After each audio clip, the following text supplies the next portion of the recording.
Anderson on the QEC. Patching him through to you now. Shepard. Admiral, how are you holding up? Day by day, Commander. Yeah. Hackett sent me a message about this apartment. I want you to have it. Take it off my hands. Are you serious? You need a place that's yours. Somewhere to recharge, clear your head. Kaylee wanted us to settle down there. Thing is, the longer I'm on Earth, the less I want to leave. And I want as few loose ends out there as possible. Like I said, you'd be doing me a favor. That's very generous. It's practical. We need you in the best shape possible. Rested. Focused. If you say so. Thank you. And make yourself at home, damn it. It's yours now. I'm sure I can manage. Okay, good. Been meaning to do that for a while. I'll talk to you soon. Be careful out there, Anderson. You too, Shepard.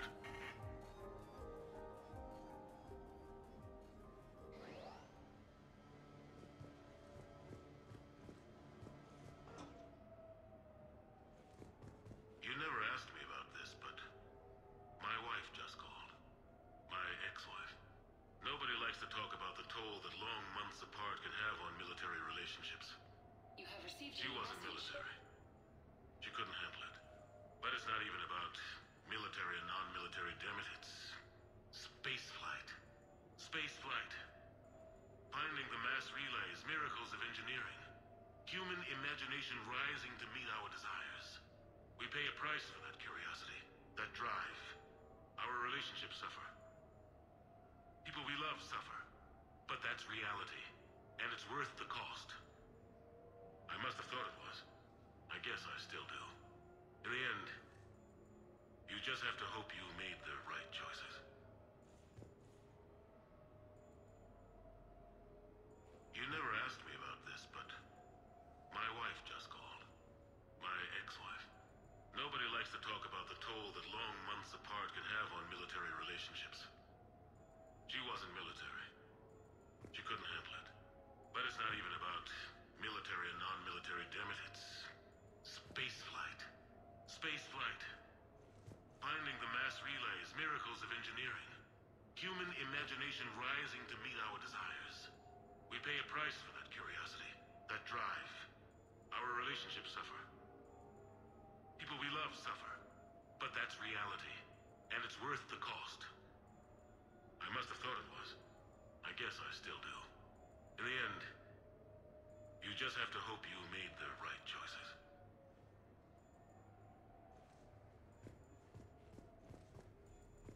The Normandy? A brand new ship. My ship. You don't forget that moment. The first time you're standing there. The whole crew looking to you for direction. Unforgettable. I'd led men and women before that. Seen a lot of combat already. Always managed to find my way home in one piece. Do that a few times, you begin to think you know better than the next guy. Maybe you do, I don't know. But if you're lucky, really lucky, you find yourself on a good ship, in front of a good crew. A crew you can trust with your life. Gifted. Disciplined. Brave. All of them. Eager to set sail into the endless black ocean. I still remember my XO asking what my orders were. Shepard, I said. Let's see what we can find.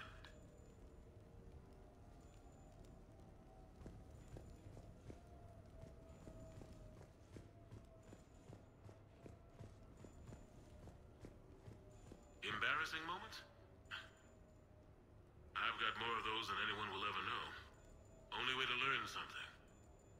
But if I had to pick one to share... I had just gotten promoted to N7. Full of myself. King of the castle. Found myself buying drinks for undesirables in some rundown bar in the wards.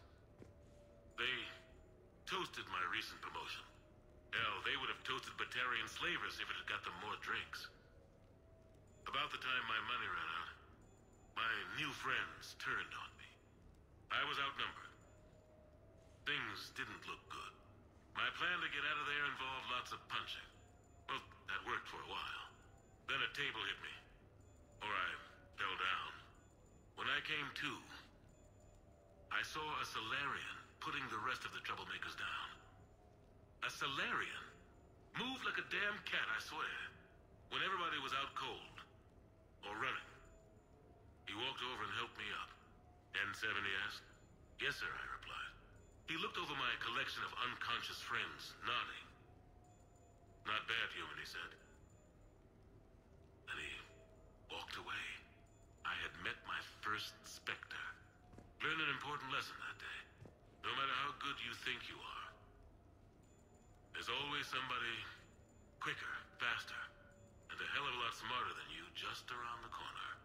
That little lesson's kept me alive more than once since then.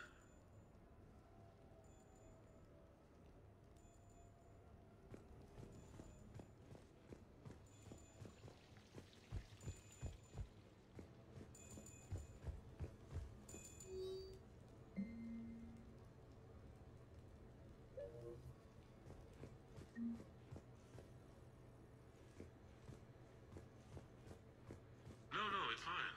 I got a few minutes. First contact war? Yeah. I was there. My first real combat. First for a lot of us. I remember one night early in the war. Strapped to my seat as our transport approached the LZ. Everyone was dead silent. Just the sound of breathing. Good men. I trained with all of them. We were always joking and horsing around, but not this time. Just the rattle of the shuttle. And that heavy breathing. Everyone was thinking the same thing. We're off to fight alien invaders. Aliens. Think about that. We all grew up wondering what was out there. If we were alone in the universe. Now we knew. We weren't alone. And we were in trouble. So there we were. About to face an enemy as different and unknown as we could imagine. I knew I had to say something, keep the men relaxed. So I turned to the soldier beside me, Hendricks, I think, and asked him how his mother was doing. Fine, he said. Why? Because I heard your mama's so ugly the Marines thought she was a Turian. Almost shot her. I got a few smiles. Then Hendricks turned to me and said, Hell, Anderson, I heard it was a picture of your mama that started this goddamn war in the first place. Scared the Turians shitless. Everyone had a good laugh at that. And the boys fought great that night. Sometimes that's all it takes. A joke, a pat on the back. Just a little reminder that everything's gonna be okay.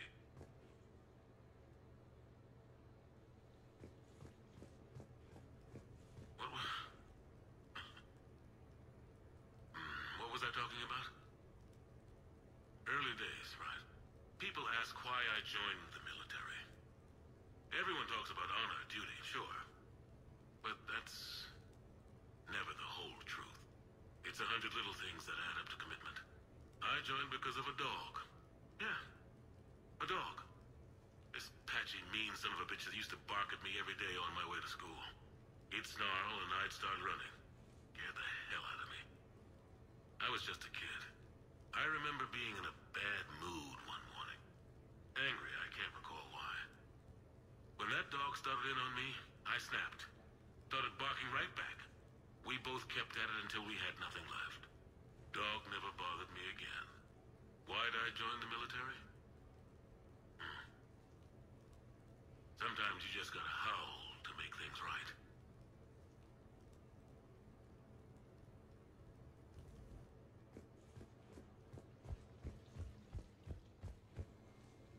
Sure, I can talk about Commander Shepard.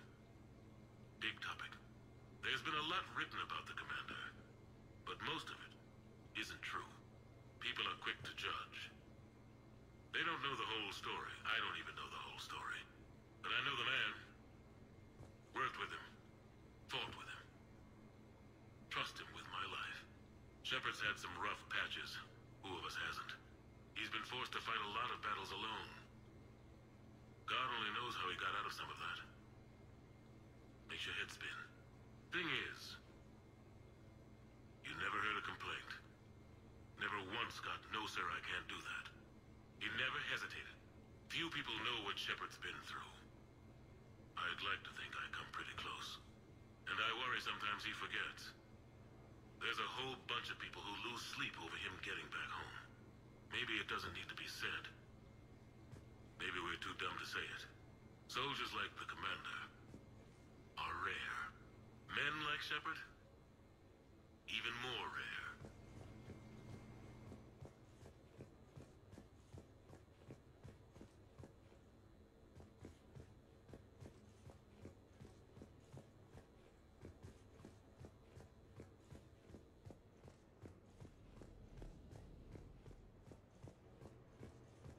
Okay. I have your new questions here. As a leader, do I ever feel that the end justify the means? Spirit of law over word of law. I'm not going to touch that with a 10-foot pole, but I think I know what you're after. You're referring to the way I, arranged to have the Normandy released to Commander Shepard before the Battle of the Citadel. I'm not sure how valuable hindsight is to the military. Obviously, it worked out for the best. Without the Normandy and Commander Shepard free to do what they needed to do, what we needed them to do, Saren might have taken the Citadel. I think it's clear what a different galaxy this would be if that had happened. I did what I had to. If I had been wrong, I would have gladly accepted the repercussions. The real trick is never being wrong. If you're looking for more action and less philosophy in these notes, let me know.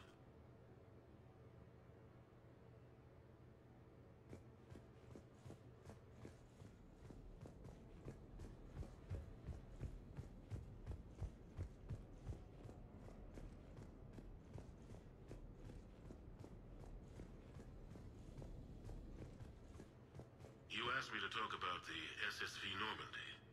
The Normandy SR-1. As commander of the Tokyo, I was consulted on the Normandy's design, and on board for her initial training exercises. The average person probably doesn't know that the Normandy was a joint project with the Taurians. Acting CO, Eli Xander, was no diplomat. She ran out of patience with Taurian posturing and politicking during construction. The chief architect of the drive corps, Octavio Tatum, and his team of Taurian engineers were in the CIC for final training exercises. Tempers flared when Xander pushed the limits of the stealth system, waiting to vent the IES well past what Tatum was comfortable with. I tried to calm the situation, but it still ended with the Taurian scientist in shackles and a human Taurian fistfight at Korra's den later. Funny now, when I first laid eyes on the Normandy, she was the most beautiful thing I'd ever seen. Day after that training run, Admiral Wright found me on the bridge. She's yours, he said. Can't trust her to Xander. Send me a list of crew from the Tokyo you'd like, and prep for your first mission. Short command thanks to Saren. Still, one of the highlights of a long career.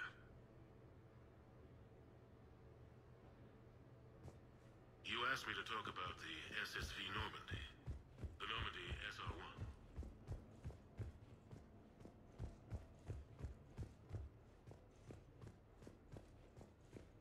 The Taurians? Well, I might not always see eye to eye with the politics and the individual, but I have a great respect for the Taurian military. Any Alliance soldier lucky enough to take part in their training programs will certainly be better for it. Their precision, skill, and discipline come together in a way that's second to none. Not that I'm faulting our own people or training. It's just that after fighting Taurians in the First Contact War, years later, I had the opportunity to observe and train on Palaven. It was a turning point for me. And I would encourage any soldier to try it. It's a unique experience to put yourself in the squad of a Taurian commander. My commander was an uncompromising bastard named Bartux Oryx. If you can find him, just ask how the platoon I commanded was trounced in his strategy game. Humbling. But I've used what I learned that day many times. The xenophobes will have their say. But I think it's vital that we do more of this kind of cross-species training. There you go. And if you do find General Oryx, let me know. I owe him money.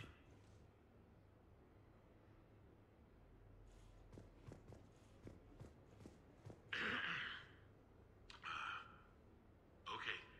So, Tombstone data. Admiral David Edward Anderson. Not sure why anybody would be interested, but thanks for asking. I was born in London, June 8th, 2137. The last of 3 children born to Ursula and Paul Anderson. A nurse and a flight mechanic, respectively. But that's a little dry. And someone's gonna spice this up, right? Never been much for the spotlight. Anyway, where was I? It was a second marriage for my parents. They were almost 50 by the time they had me. My mother worked shifts, so my father would often take me to the base. While he worked, I watched transport ships and fighters take off. Worked his whole life around space travel, my father. But he never left Earth. Not for a day. He was a good man. But that's just a side note. Don't put that in. Who is it, Kaylee? Yes, I need to take that. I hope this is what you're after. I'll get to the more interesting N7 stuff next time.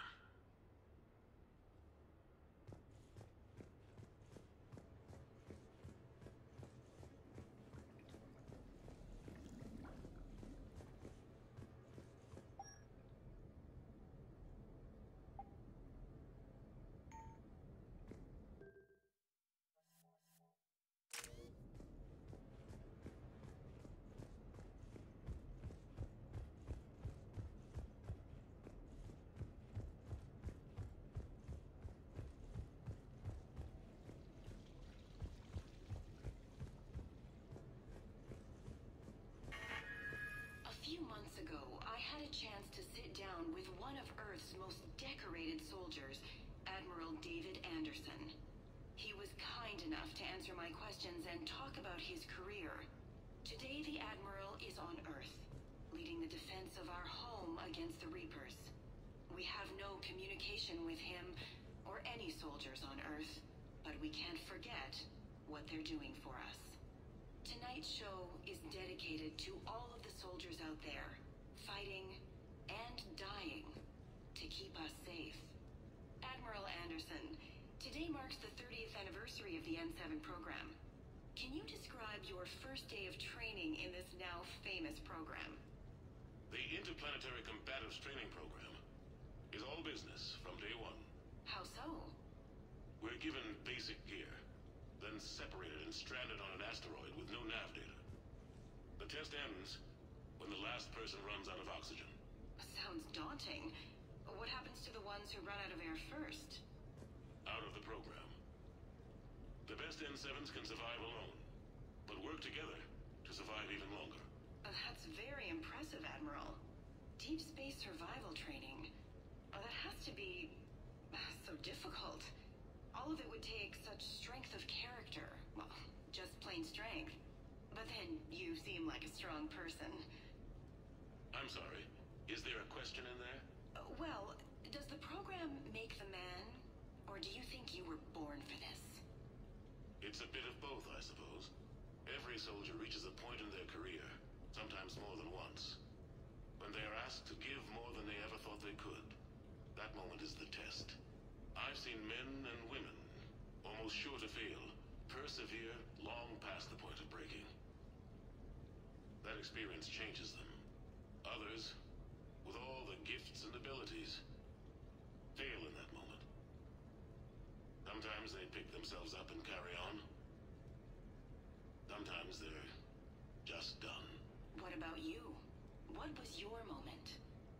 I've had a few, none of which I'd like to share. But, I think the toughest tests are still ahead of me. What makes you say that?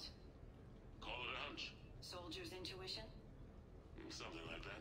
Do you trust your intuition? I mean, do you follow your heart over your mind? Well, it depends on the day. No, I suppose if I were to be honest, I do trust my instincts. The problem is,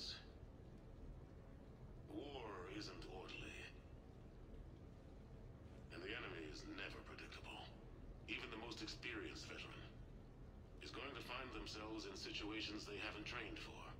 In those instances, and there's more than I'd like to admit, your instincts are the only thing keeping you alive. That, and the men and women you're fighting beside. But soldiers are only as good as their leader, isn't that true? Yeah. A good leader can make an okay squad great. A bad leader, well, war tends to make examples of them. What makes a good leader, then?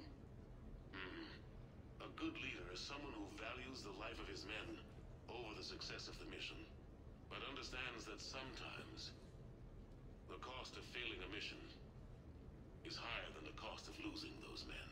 That's a terrible line to have to walk. Yes, it is. But war is a terrible thing. Thank you for your time, Admiral. Thank you. The remainder of this interview was to take a more personal look at Admiral Anderson's life. It wasn't finished when the Reapers invaded. We can only hope that the Admiral and the soldiers under his command survive to tell us the rest of their stories. I'm Khaleesa Al-Jilani. Thank you for watching.